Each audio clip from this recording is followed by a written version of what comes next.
సంక్రాంతికి రథం ముగ్గు వేస్తారు.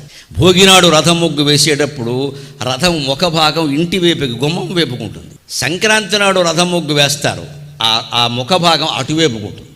అంత ఆలోచన ఉంది అందులో. మొదటి రోజు వేసేటప్పుడు రథంలో సారథి కూర్చునే భాగం ఉందే అది ఇంటి వైపుకుంటుంది. అంటే సంక్రాంతి లక్ష్మి ఇంట్లోకి వస్తుంది.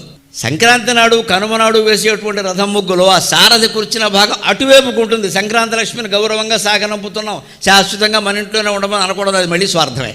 ఆవిడ ఎక్కడ దొరకదలుచుకుంటే అక్కడ పెడుతుంది, దానికే ఉందండి. ఆడపిల్ల పుట్టింటికి వస్తే స్వాగతం చెబుతాం, ఉండిపోమ్మా అంటే కూడా తప్పు, వీడియోకులు అయితేనే ఉంటారు, లేకపోతే ఉండరు. ఒకవేళ ఆవిడ ఏదైనా నాకు వెళ్ళాలని లేదంటే తప్పమ్మా, వెళ్ళేనమ్మా అలా ఉండకూడదు నచ్చేసి పంపిస్తాం. లేదా సంక్రాంతి లక్ష్మేనా అంతే. అంచేది వచ్చేటప్పుడు ఆనందంగానే స్వాగతం చెప్పు, వెళ్ళేటప్పుడు ఆనందంగానే పంపించు. ఆడపిల్లని పంపించినట్టే, వెళ్ళరామ్మా మళ్ళీ ఏడాది నేను పిలుస్తామమ్మా అంటే ఇంకోళ్ళ ఇంటికి వెళ్ళమనే కదా, రథమేం ఆగదు కదా. అంటే మన సౌభాగ్యంతో పాటుగా అందరి సౌభాగ్యాన్ని మనం కోరుతున్నాం.